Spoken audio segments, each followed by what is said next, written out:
video contains strong language which may be offensive to some viewers and or inappropriate for children. The content within this video is intended for mature audiences only. I've already mentioned before we all took a piss break or whatever, what would seem like the worst. I see Chris in the background. Oh, he got couple more cold beers, man. Is that the fuck? What the fuck is? Could you show it real quick? Because that was blurry in the background, Chris. Oh yeah, okay. I should break this out for you. Yeah, you haven't had it. It's about okay because I brought over. It doesn't matter. Yeah. Ooh. Did y'all like my little dance?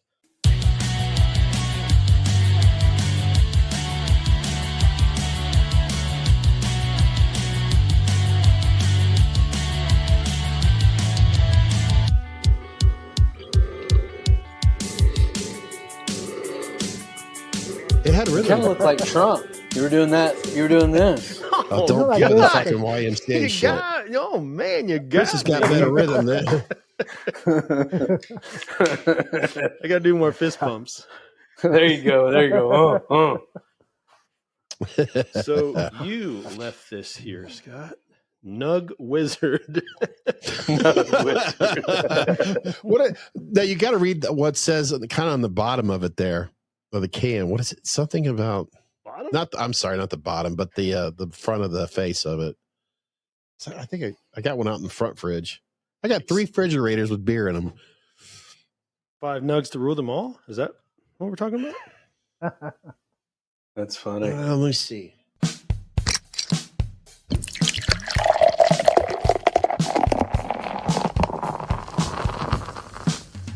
What the fuck you drinking? Nug Wizard is a magical brew featuring 5 hop alchemy of experimental varieties that rain down notes of citrus and stone fruit. Is that what you're talking about? Nice. Kind of at the bottom of the can. Not It the looks like bottom. Gandalf on the front. Right. Is he riding a horse? Was it inspirational beer or something like? I don't know. What did you put in my fridge? What is this? You're about to find out. I have some out in my other fridge. Speaking of friendship, the fridge that's to my physical right. This was Chris's old fridge and his old man cave. Sometimes you would see in the background. Sounds like a true friend to me. Exactly. Oh yeah. And speaking of friendship, this is what friends do to friends. Good friends. I've made it clear. I love my Heineken lights. I like Heineken silver and all that. But I love Heineken with its pretzels. Oh.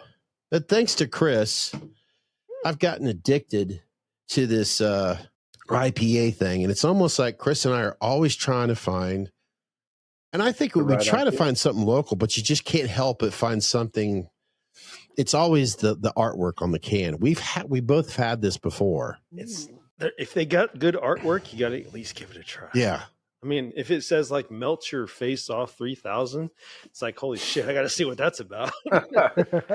Chris came across, we have fun with the War Pig stuff. Oh, and I know how, do you need some more, Chris? No, I got 4. I'll keep my. Tell me a little bit about it, Scott or Chris, one or the other. Tell me a little bit about War Pig. Go ahead, Chris. Actually, you turned me on to that one, but that one is just phenomenal, man. It's like sunshine in a glass. I mean, it's got some citrus hops going on. It's that beer is amazing, man. It's out of Muncie or Indiana, our neighbors. Mm-hmm.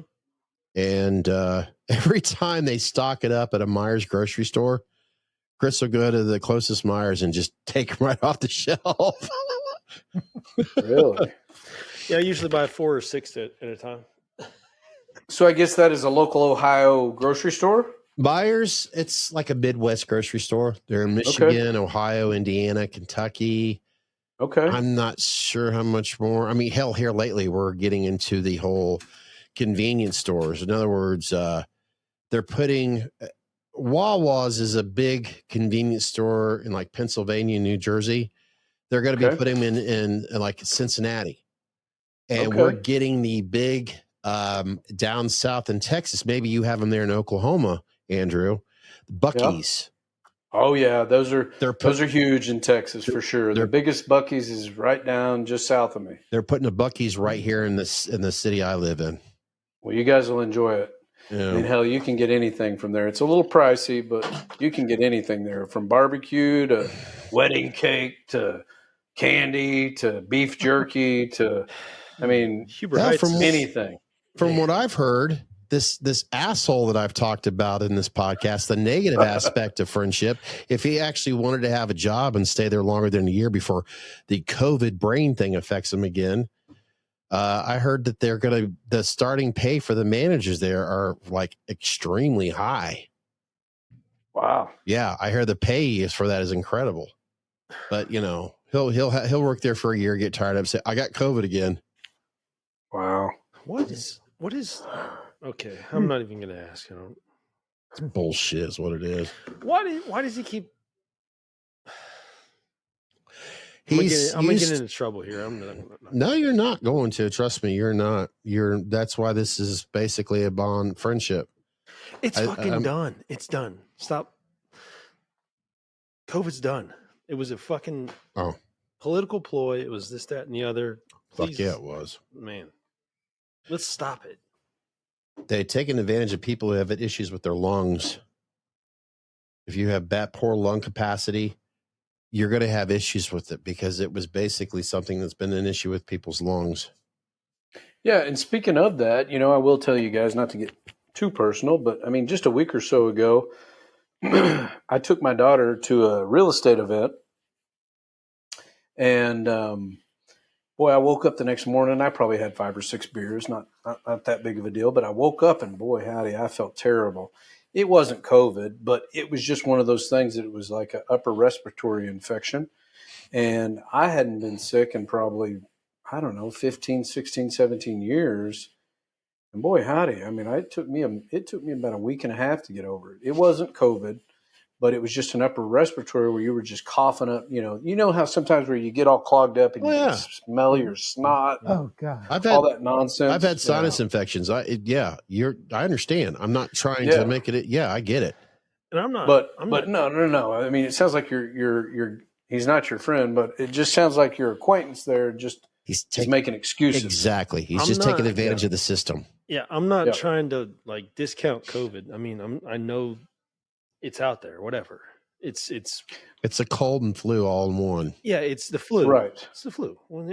It's out there. I understand that, and I'm sympathetic to any hardships that anyone had over it. But let's move on. You know what I mean? Let's move on. Exactly. It's set us back far enough. It's kind of like our last podcast where we need to move on from one president to the other because, he's got COVID again and he's 90,000 years old. Sorry. He's got something else going on. What? So, Jake, I got to ask, man. I got to get you involved here just because that's who I am. Okay. Shoot. Tell me if you had to pick one horror film, just one. Okay. Goddamn horror movies. What would it be?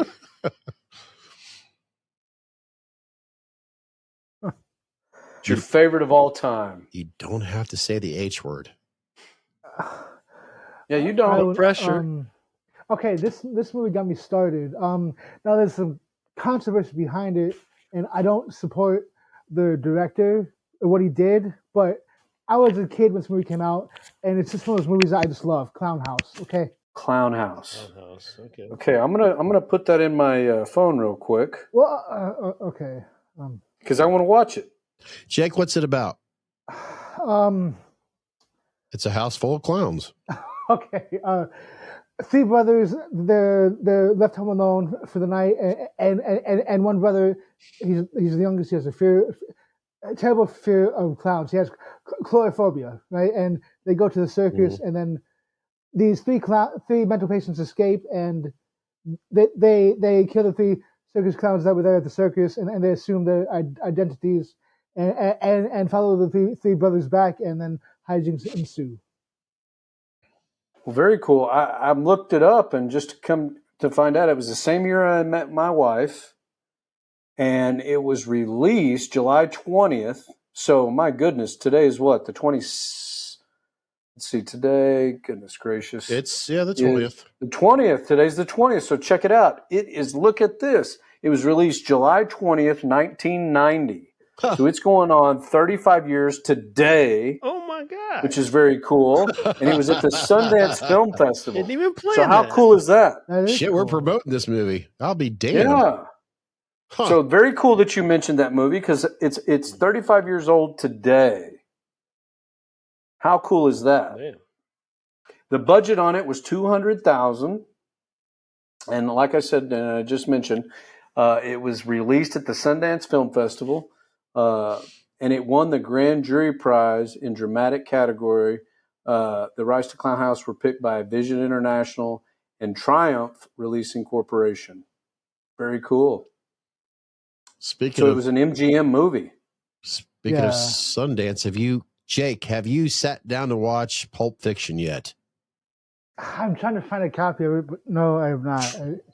I'm teasing Jake about he's just gotten into Quentin Tarantino. I want to, though. Damn it. Oh my goodness, Jake! I know. That's a great movie. Great movie. He had an opportunity to see Reservoir Dogs not too long ago. That was bad. Did you see it? Yes. You see it? Oh yeah. Okay. How about True Romance? Have you ever seen that, Jake? Oh my god, that's no. my shit right there. But I know it has Christian Slater and Patricia Arquette in it, right? That's right. Okay, All right. I need to Andrew, watch it. explain why you God, asked, please. Say that again. I'm sorry, Scott. Andrew, explain why you asked him that. Why I asked him about True Romance? Mm-hmm. Well, in my opinion, I will say that was one of my that is the very first Quentin Tarantino movie ever. Because he wrote the Right, and the cast is so huge. I mean, it's got from James Gandolfini to Val Kilmer to Patricia Arquette to Christian Slater to Dennis Hopper. Keep going, help me out. Nice. It's got Christopher Walken. I mean, it's an Sicilian amazing scene, man. Yes, the Sicilian scene. Eggplant. It's such a good movie. And so, go ahead, Scott. Go yeah, ahead. to basically, because I get excited about Quentin Tarantino, what Andrew's talking about with True Romance, Quentin Tarantino wrote that movie. He wrote that, and he sold that. And of course, a part that he got on the Golden Girls, he took that money, collaborated together, therefore Reservoir Dogs. That's right. That's right. So, and in my opinion, it has one of the best ending shootout scenes in cinema history. Which so you've got to check it It's out. up there. True Romance. It's up Which there. that Reservoir Dogs, which Jake, you have seen, you've watched, so we could say it here. The ending of the movie, the way True Romance, there was Quentin Tarantino's brain was on the same concept. Okay. He talked about it, so Cool. Yeah, I would highly recommend. You are a horror rabbit hole kind of guy, it sounds like. Yeah. I would listen to Scott on this. I would highly recommend he doesn't have many movies, 10 to 13 movies? 9. He has 9, and he's got 9, and so walk away, right? 10 and walk away. So, yeah, I knew he was going to do one more, and then he's done. So I would highly recommend looking up that catalog and checking it out. Quentin Tarantino, not even arguably, of our lifespan right now, what you're, Jake, I shit you, this is not just me, this is not just us. Quentin Tarantino is highly stated as the best director, producer, writer of our time. And there are some great ones out there. Don't get me wrong. I love him, but Quentin, he's up who there. I'd put him with, honestly, and for me, I feel like it's kind of a pedestal is Stanley Kubrick. Oh God, yeah, yes. Love the Man to Death. So the man, I would highly recommend. Yeah. Stanley Kubrick. He's like a fucking. He's what would you call it? He's diabolical. I'm looking at the Shining poster right now too. God rest Shelley Duvall, obviously. Oh, rest in peace. Yeah. I did see that. I'll be the judge of that, Judy. That's right. No. I think I don't want to be responsible of starting it and ending it. But does anybody else have anything that they would like to add about this subject matter? Because even though we talked about it in heart, but this window is about friendship of what we're doing here. This is the beauty of the man cave. It's all encompassing. I will, if you don't mind. Okay. No, Jake, go ahead, bud. Please. Okay, I'm the youngest one here. Obviously, I'm 36, but old fart. Right. Hey, that's how you open your monologue here? Damn, man. I'm just messing with you, Jake. Go ahead. No, I don't. I have friends my own age, kids I went to school with, but I was a year older than everyone. But I've always gotten along better with people older than myself. I think it's a maturity level thing. I don't know, but I appreciate you all hanging out, and I consider you, Andrew, I just met you, but I consider you a friend, and Scott and Chris, you guys are my friends, obviously. So I can thank you for that. For sure. How about that? Hey, that's what I want to say. You're the only one here that's wearing Meet Us in the Man, cave. Oh yeah, yeah. I'm wearing the sexy shirt. I don't care if you wear that shirt or not, Jake. We've always considered you a friend here. You are always welcome. That doesn't look good with that. Hey, nice dad hat. Or is that the trucker hat? Chris gave me this. It's a dad hat. Yep. Cool. Yep. The lighting I learned from Chris, and I can't, it wouldn't look right. We can't, you know what I mean? It just, you got to have a left and a right. And I'm a lefty, left-hander. But a right-handed guitar player. So you're a lefty, Scott. Yeah, I'm a left-handed. I'm left-handed. I was born left-handed. I use the right side of my brain. You guys don't. That's right. Ambidextrous, it sounds like. And I got to do it. I mean, because I got it set where I'm not always talking about Van Halen, but I'm looking at him right now. The main reason why I'm playing right-handed, and it's been a battle ever since I was at really, I want to say early teens. Mm-hmm. Oh yeah, Jimi Hendrix. We all know Jimi Hendrix is, right? Yeah. Left-handed guitars. Plays that guitar left-handed. Kurt Cobain. I think people who've been listening, watching long enough, you guys know I love Nirvana. I love Kurt Cobain. We know Andrew does. Hell, everybody here does. Lefty right there. As we've discussed in past podcasts, I got the opportunity and lucky enough to meet him. Every head shall bow. That was kind of cool. But as a kid who worshipped Edward Van Halen, being a lefty, I could never see myself holding the guitar that way. I could not. So I play right-handed. And I'm not the only one that does that. Michael Anthony. I would figure being left-handed, though, Scott, I would figure playing left-handed because I play. Yeah. And I would figure playing left-handed, you would have an advantage.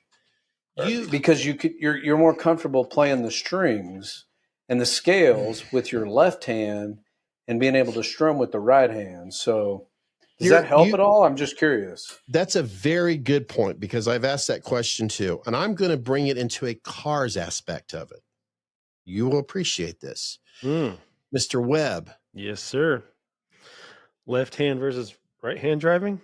No, I don't. How do you feel about when it comes to learning how to drive a car when it comes to a transmission? Manual only. Okay. Me too. And I will tell you that, honestly, if I was to go over to the UK, I think that would be a huge adjustment for me. And I bet Chris would probably say the same thing because being able to shift with your left hand just seems awkward. I am behind you 100% right there. Yeah, it just seems awkward to be able to do that with your left. That would cause car accidents. 100%. Yeah, I just would be different. Now, the pedals stay the same if you're right on the right-hand side of the seat in the UK, but you're shifting with your left hand and driving with your right. It just seems so awkward to me. These are interesting values and points and all that. I love how you guys went to that, and I respect the shit out of it, and that's cool because we both drive standards, so we relate that way. What I want to kind of get to on that is you learn how to drive a manual. And one of the benefits of that, guys, if you learn how to drive a manual other than And Jake, I don't mean to be disrespectful because I've asked you privately before about driving. You know, driving's not your thing, but you love cars. I know that you have your cars. You like, we've asked you top 5, and you've got some sexy cars that you like. But Chris, and I know Andrew, you love your cars too, but you know, Chris, I always think this is his specialty, especially when we see the photos of what he did with his Honda Type R. Sure. But you know, driving manual and all that. So if you feel, Chris, if you could drive a stick shift, a manual, could you drive an automatic? 100%. So that goes without. Yeah, that's the past. Easy peasy. I mean, several cars that I've owned are only offered in manual. Although I have had automatics, of course, I've had work trucks, this, that, and the other. I mean, of course. But it's kind of like, man, how do I say this without offending people? Did you hear that Eric Clapton there? I'm alive. I'm alive when I'm driving like the S2000 or the Type R or the any other car that the Miata. I've had several cars that are manual. I'm alive. I feel connected to the car. I'm in the moment in that car. Well, and like when you said, Chris, you own the RPMs when you're driving those. Yeah, 100%. You are in control in that car. When I drive an automatic, it's almost kind of I mean it kind of puts you to sleep. It's lazy. It feels they're great for a work vehicle. Yeah, it's great for getting in like the autopilot mode. But when I want to feel engaged with the road or something like that, it's manual or nothing. That's right. All these new cars are CVT transmissions, so really there's it just kind of takes the feel away from it. So I would agree with Chris on that, 100%. So basically what I'm trying to get at, guys, we got to learn whether you're doing it one way or another. When it comes to playing an instrument that you have a passion for, if you want to do it, you're going to have to learn to play it with your left hand or your right hand. And it's your brain. If you want to play it like Jimi Hendrix done, because like I said, I'll use a left-hander as an example. If that guitar, if you want to play it this way, then by all means, you play it that way. You play it how your brain tells you to do it. You maybe sometimes you're taught how to drive a stick shift because you're going to have the benefits, because if you could drive that manual transmission, you can drive that automatic. My brain is Eddie Van Halen plays it right-handed. Therefore, I'm going to play it right-handed. And that's how my brain works. Well, since you're plugging music, Scott, I will say, I have to say the new Pearl Jam album. Yes, that is good. It's been pretty good. I think it's their best album since No Code. I'm going to put my honest perspective. Oh, shit. Fuck yeah. I was playing the guitar. I played a little bit of Eric Clapton. Andrew, keep going. Well, I mean, I was just saying that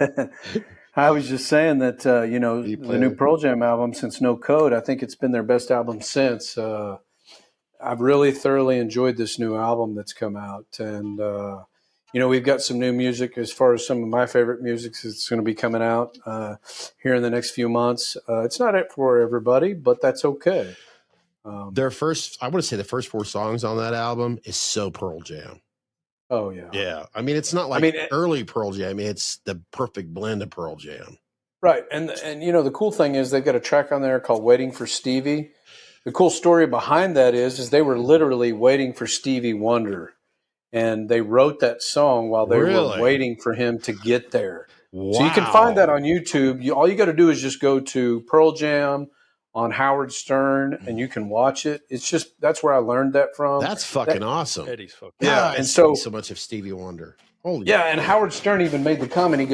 He goes, weren't you pissed that you had to wait like 6 or 7 hours on Stevie Wonder? And he's like, Eddie Vedder was like, hell no.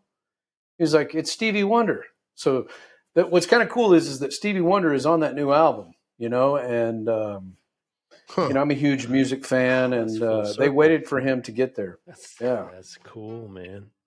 Damn. So definitely if you're not a Pearl Jam fan or you haven't listened to it, I think it's probably one of their best albums since No Code. And so I have that. I would highly recommend it. What is it called? I have it on iTunes. I mean, whatever. PJ 20. I love that. Oh, yeah. I love that documentary. It's a great documentary. Yeah. And what was the gentleman's name that made that documentary? It is the gentleman that was also married to he directed Austin Powers. Right, but he's also, there's a movie about him too. He was married to Ann Wilson. Right. And he was married, but there's a movie about how he got into the business and so forth and so on. I can't remember. It's been so many years ago. But it's a cool story. Very cool story. Mm-hmm. Sorry. So, Jake, what kind of music do you like, man? I like everything. I'm playing music as we talk about music. Go ahead. Go ahead, Jake. I'm listening. Anything from 50s, 60s, 70s, 80s, 90s, and early 2000s. And so if you had to pick, let's hear them. What's your favorite pick from the 50s? Ricky Nelson. He was okay. Awesome. He was great, wasn't he? Oh, yeah. How about the 60s? Jeez. Well, since you brought him up, probably Stevie Wonder. Yeah, Stevie Wonder was great. We had a lot of people in the 60s, like the Beatles? Yes. Elvis. How about the 70s? Who was your pick in the 70s? I go to parties sometimes until 4. Talking Heads are great. I guess they're 70s, but I always thought they were 80s. I just want to throw some, since we brought up, we were in the 60s, I want to throw some Son House in there, some love. Ooh. Son House. That's the name of the band? And the man. No, the name of the band. One to 85. I lost my license. Now I can't drive. Oh, okay. I'm with you. Sorry. I'm doing music. I'm doing Joe Walsh. God, I love Joe Walsh. Yeah. God. So how about the 80s, Jake? Oh, geez. So many. Michael Jackson, Prince, Well, of course. Oh, yeah. You had Thriller really, really high up there, didn't you, Jake? Yes, I did. Oh, yes. 90. Well, you know what's funny, Jake, is buddy. Thriller's great. You look back at me when I was a kid in the 80s, and I had the glove, I had the jacket, I had the shoes, I was moonwalking, I was taking break dancing classes. It was a sight for a white boy. Same here, buddy. Same here. Yep. Certain guy played instrument, a song on the Beat It.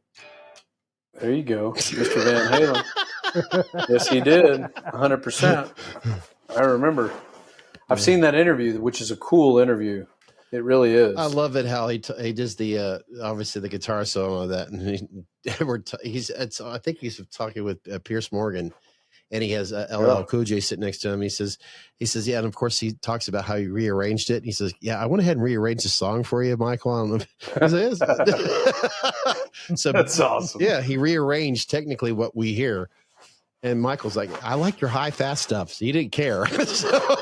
And he just awesome. This isn't good enough. After he did the solo, he's like, he changed the whole thing. Right, I like your high. Yeah. Yep. Well, since I'm a 90s kind of kid, Jake, who's your 90s pick? Oh, so many. It's grunge. Tread carefully. Yeah, tread carefully. This is my heart right here.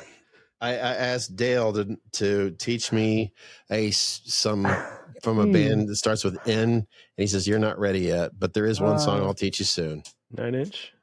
All right, it's not grunge, but think more boy band. Nirvana. Hanson.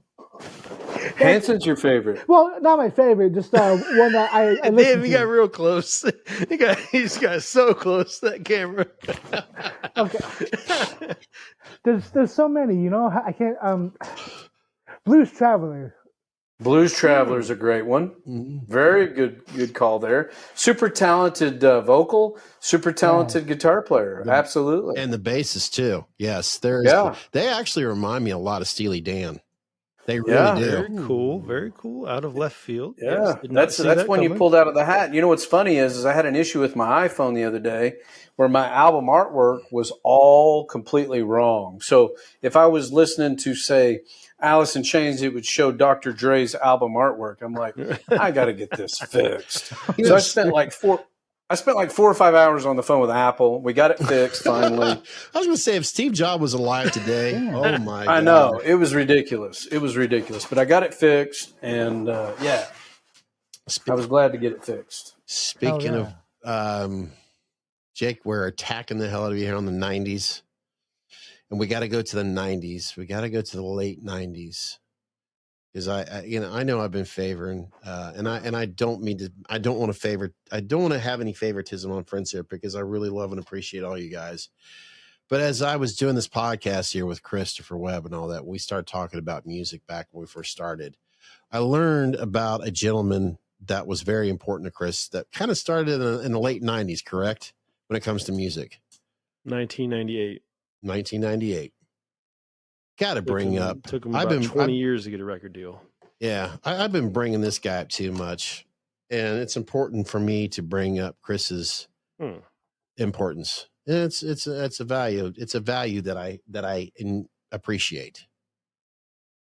We're talking about rock and roll, grunge, and all that, but it's very important that Chris shares a little bit of DMX here. Well, I mean, there's nothing really new that I can throw into the hat there, but everybody knows the man's work. If I could go into more new territories, there's like 5 albums right now that are kind of on my radar that just recently released. Do you guys know the Red Clay Strays? I don't. Red Clay Strays. This is his specialty, by the way. Is it spelled Strays? Yeah. Red Clay Strays. That guy's vocals, man, is fucking unreal. He's got some shit going on. So is it what? Tell me a little bit, Chris. Is it what type of music is it? This is Deep South. Okay. Well, I live in the South. Deep South. This is like you live in the middle, Louisiana. What's that? He lives like in the Louisiana, South Texas type, or like Georgia. Oh, I'd put him in Georgia easily. Okay. Easily. He's got they have one previous album, but this new one, he's got one song particularly called "Wanna Be Loved." I'm gonna send you that one, and man, for sure, I want to check it out. Just within the last month or so, Zach Bryan released his new one. It's called The Great American Bar Scene. I wanted to get that album for you, but you wouldn't let me do it. It's fucking beautiful. Fucking great album. Just to show you how all over the place I am, Eminem released his newest, which is called The Death of Slim Shady, the coup de grace. Okay. Just to get into I wasn't aware of that. Man, he's got one song with JID on it. Is fucking insane. If you guys are into rap at all, take that a little listen. Take that out. I got you. Co Wetzel's another country singer. He's got a great album coming out there. And then this guy kind of surprised me, but his name is Clay Pigeon.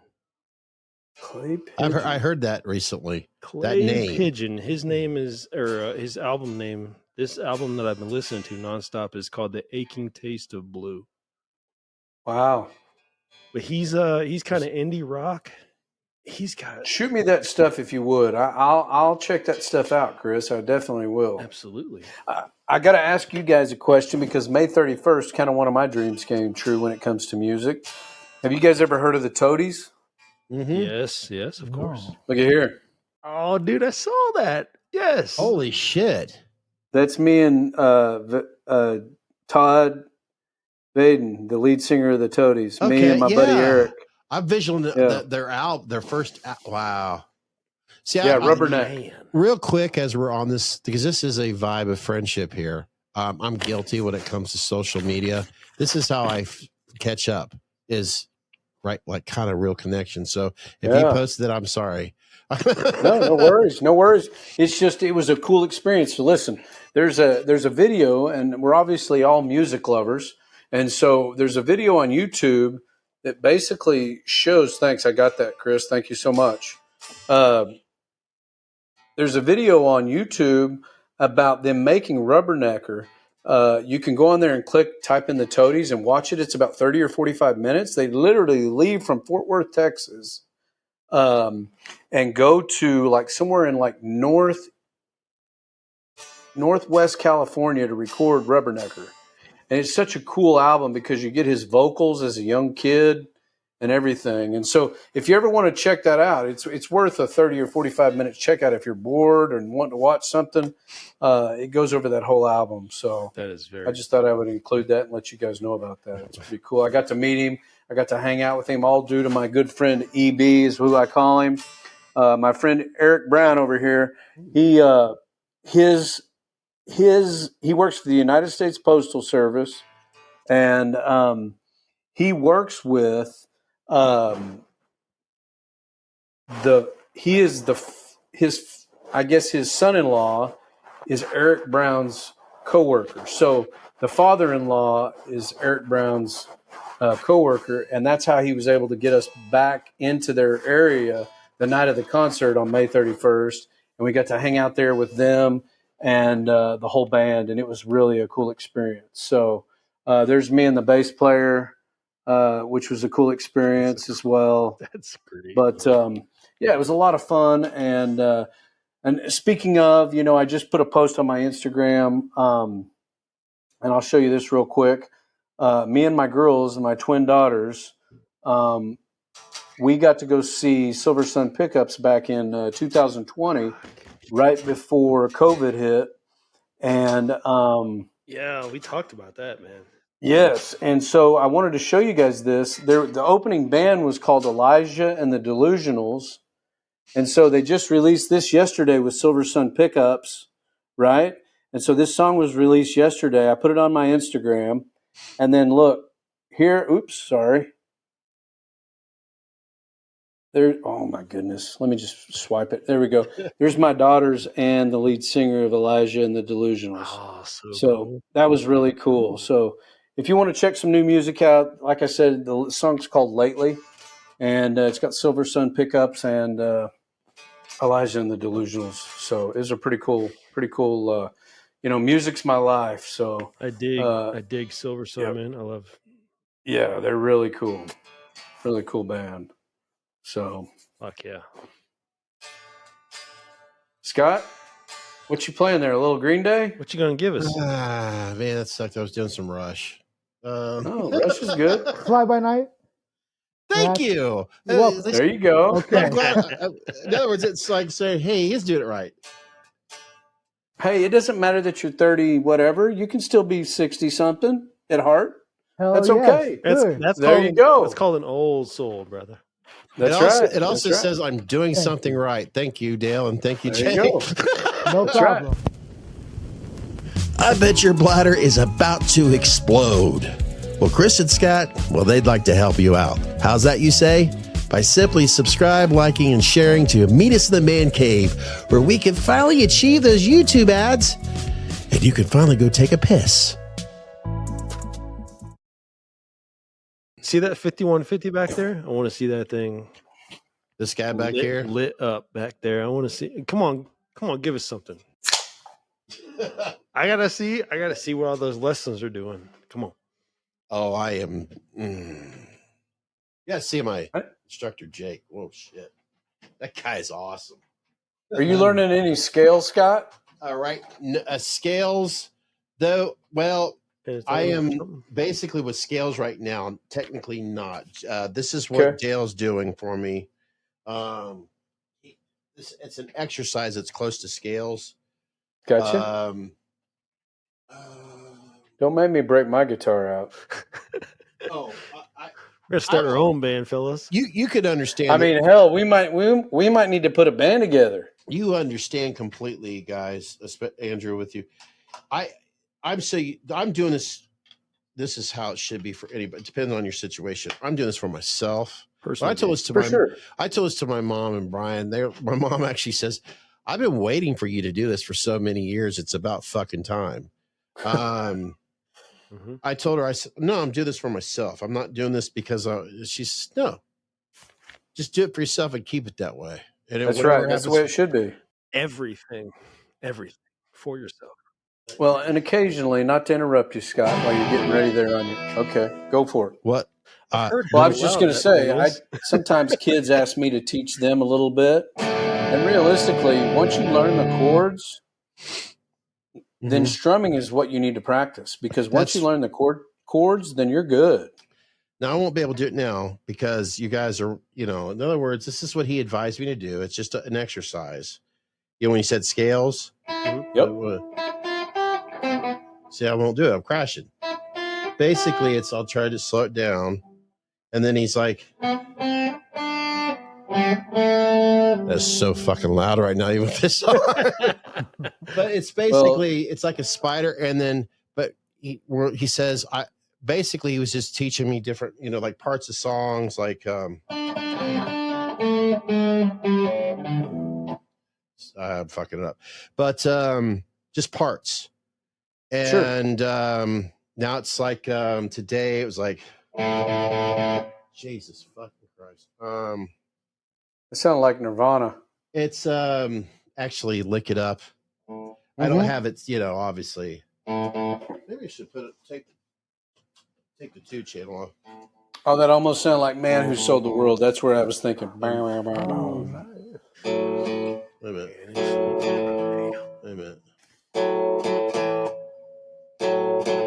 Lick it up.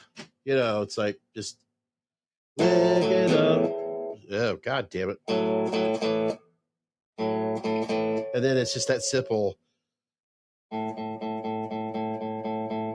If you're listening to it like, and it's just a G chord. And then back to Paul basically going, lick it up. And that's, wait a minute. It's only right now. It's just, and I'm just, like when you guys were talking, all I was doing was something that, because I love Rush, it was just like, a little bit. Hey, let me just state to you about Rush. Rush is super talented. You slap at the bass. You slap at the bass. Yeah, those guys are super talented. Slap the bass. Slapping the bass big time.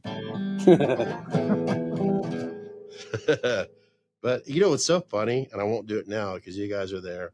But I had the toughest time just going, wait a minute. Yep.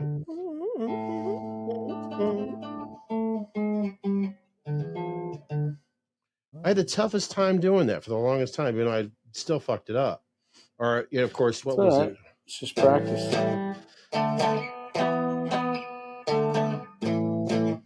But yeah, no, I'm with you. I can't pick. Distortion. I can't pick. I can't finger style, but I can strum. I've got the volume on 1 over here. I believe it. Yeah. Now this only has technically both the pickups work on this. Doesn't matter. I've got the volume. Let's see. I put it on 2. On the guitar. Yeah, exactly. Educate me. Is that a Stratocaster? Let's see. Yes, Edward. It was a I think the first one was a 1961 Stratocaster. Yep. And then, of course, people were so confused in the beginning because, as we all know, this is as the fans call it, the Frankenstein. Others called it the Frankenstrat or the Frankie. People, they really fucked it up is because he put here on the headstock Gibson, that Gibson sticker. Well, people that know Gibson well enough, they know better. Yeah, that's not, Gibson's never made a head like that. Edward put a Gibson sticker on there just to fuck people up. But he put Gibson humbuckers. Edward was always, he was taking what was originally a black guitar. I still dig that one so much. And then he painted it white, and he was always just adding different pickups and different from Gibson to Stratocaster. I'm going to call that the Panda. And then, of course, you have the Gibson Shark and all this. I mean, there's other guitars that he was using. Like this right here, the Floyd Rhodes, that wasn't even on that'll be a $1,500 guitar that I'll purchase, where it has like the original. I go on and on, but yeah, it's basically, as we know the movie from Frankenstein, different parts from different bodies. Hence, that's what this was all about. For an example, when we were getting to the Floyd Rose, goddamn strap, sponsoring the EVH leather strap. This right here, which is what some people were confused about. These right here are fine tuners, right here. Oh yeah, Those are from violins. This is where Edward basically was the innovator. Mm-hmm. He's like, wait a minute, they have fine tuners on violins. He was getting frustrated because every time Edward was doing a lot of dive bombs and shit with well, and also, Scott, if you'll look at me, he was also using his two fingers when he was using the frets. Yeah. And he would actually make them sound like pianos. And he was able to play that. And people were like, how in the hell did you figure that out? Yeah. And he's like, he just figured it out on his own. And they were like, how is he making this guitar sound like this? And people were just like flabbergasted that he was able to come up with his playing style like he did. So I have to give him props. He was playing, like a piano. And when he was taking the Floyd Royce, where it was always going out of tune, because right up here is locking nuts, and it just had a regular nut. So basically, Edward was like, well, if we put locking nuts up here, you can't tune it anymore because it's in tune. So he came up with the idea, well, violins have these fine tuners down at there. So Edward came up with the idea of putting tuners down here. So once it's in, you can tune it. He basically, and then technically this right here with the Floyd Rose with the fine tuners. It's just easier to tune. Yeah, Edward came up with that. He's actually the inventor of that. So Edward has always been known as the guitar hero, the legend, the musician, the Beethoven, but he was also an inventor as well. The guitar was to basically, you have a lot of guitars that have a floating Floyd Royce where the body of it goes either forward or back, like a teeter-totter. You push or pull. Edward couldn't stand that. And with one of his, I think it was a Kramer, I forget which body it was, he put a quarter right there to help block the Floyd Royce from going back. Because he didn't. Well, and that's what would help him also keep it in tune easier. Well, yeah, think of a teeter-totter that locked it. And this was a guy who didn't know anything about this or that. In fact, he even said during an interview, he almost killed himself by soldering some of the parts in here. Yeah, and I saw that. And of course, in the back, you have the springs of there's usually a plate right there. And because of him, and you see a lot of other guitar heroes, he said, I hate that fucking plate back there because it always gets in the way when he has to adjust the springs. Right. So, of course, he just left it off. Yeah, and I won't have them on there either. I get it, because if you have to adjust it, that fucking plate gets in the way. So,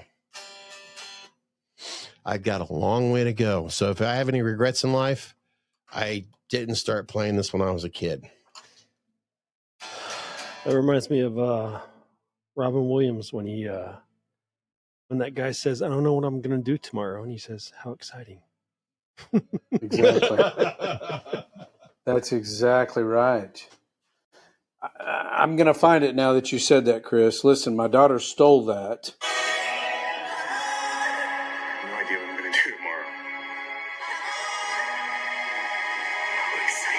How exciting. No matter what anybody tells you. But that's my daughter. That's a world of possibilities right there. That's right. That's right. So I'm going to play it one more time. That's my daughter. Okay, I do remember seeing. Was that this last year? 2 years ago. 2 years ago. Yeah. So it's just a cool thing that you guys brought that up, because she used that on her video when she graduated high school. So yeah, very cool that we were able to connect on that. That you said that, because it just brought me back to that moment of remembering that in the Dead Poets Society. Which, matter of fact, I think that's where it came from. And I watched that like last week. So, amazing movie. I miss Robin Williams. My captain. Speaking of Robin Williams, as we discussed earlier before we came on tonight, we were going to discuss a little bit of mental health. You know, in just my opinion, if there's anybody out there that's feeling that just reach out. You know, I mean, reach out to someone. Don't do something stupid. You know, reach out to people because there are people that care. You know, it's a sad thing that people take their lives, and I think that there needs to be more focus on that. That people are held accountable for their actions, as far as, you know, if someone would have just reached out to Robin Williams and talked to him and helped him. He was always so used to making people laugh and making people happy. He felt out of character when he was alone. And so, You know, that's why I just feel like that people need to reach out, you know, as far as mental health goes, whether you're a man, woman, whatever, you just need to reach out to people so that you can get that help. Because, you know, how much better would the world be if we had Mrs. Doubtfire 2, or, you know, just anything else Robin Williams would have been able to put out, you know, just because he was such a great human being.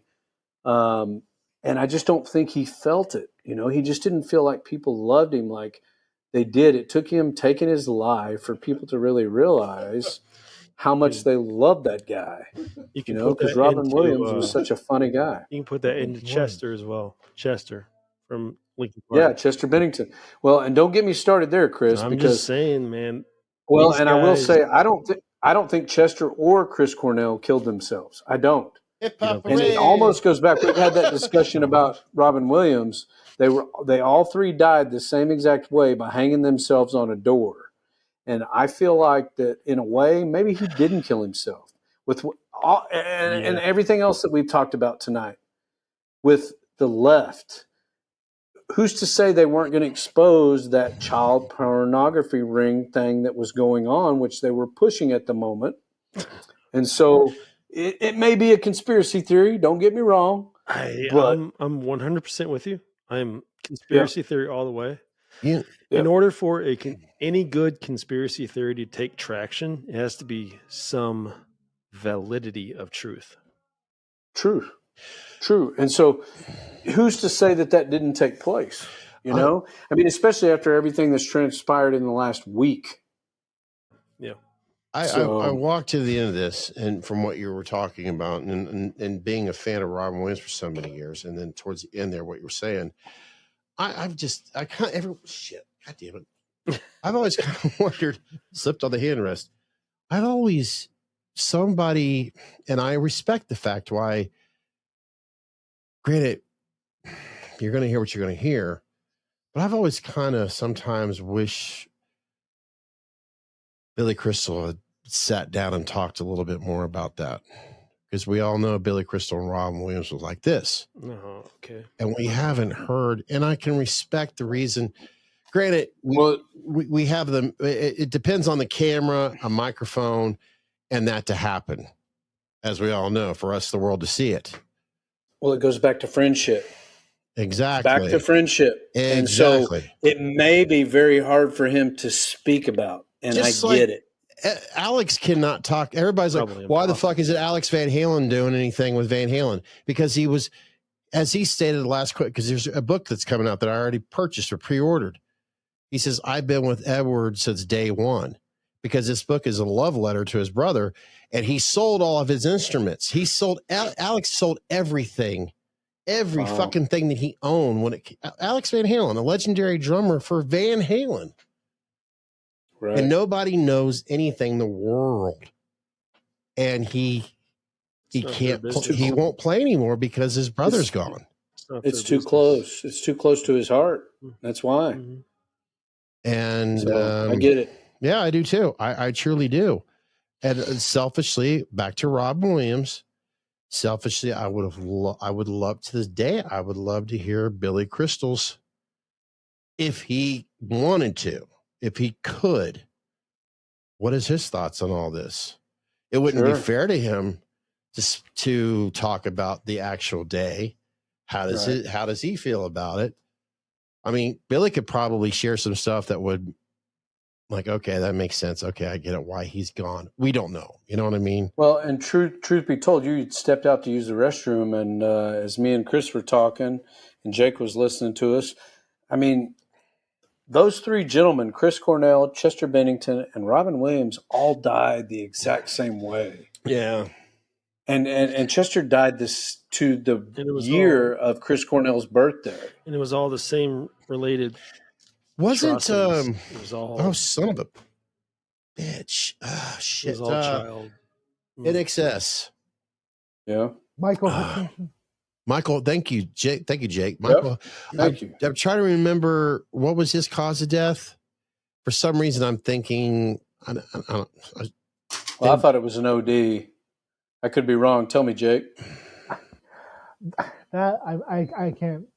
I know Zach's mom knows it. Well, she was a huge fan of NXS, Michael Hutchinson, and all that. And I just remember, I don't know, just for some reason with this whole, fixation thing, I thought, I don't know. I want to be careful. But it is kind of strange. All four of us have to agree, at least on that it is strange that they all three died in the same exact way by hanging themselves on a door. And they were all involved with this whole Epstein thing that they were trying to expose this pedophilia thing. Yeah. And it cost them their lives. It's just strange. And, it's so funny as we go down that rabbit hole, there's a certain woman that was somewhat, and also if you ever got close to her, shit happened. Yeah. And do you know where I'm going at here? Her name starts with KUCL. And I honestly feel like if her husband had never met her, we would have gotten more Nirvana music or just more Kurt Cobain music. Oh, I think I kind of gave away what I was talking about. Publicized, and I will say that it's Courtney Love and Chris Cornell's wife. Period. I mean, it is what it is. That fuck. I mean, what has she done since she's? I mean, even with the Smashing Pumpkins. I mean, everybody did stuff for her, and now that she are you talking about Courtney Love? Excuse. In so many words. Yeah. Yeah. Well, then you're talking about Hole, then, right? Not Smashing Pumpkins. Well, Smashing Pumpkins, of course. What I'm trying to get at is when she was no longer dating. Shit, what the hell's his name from Smashing Pumpkins? Corgan?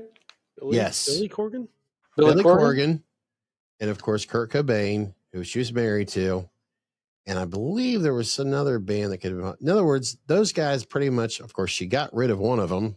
Duh. Right. The other ones got rid of her. And ever since then, Hole no longer existed. And of course, as we all know, the bass player for Hole was, as you could pretty much know the history enough, her and Kurt kind of had what seemed to be even Courtney Love's father, and I know we've discussed this on previous podcasts, I think Courtney Love's father has even admitted that she tried stabbing somebody when she was in high school, killing them. So she's capable.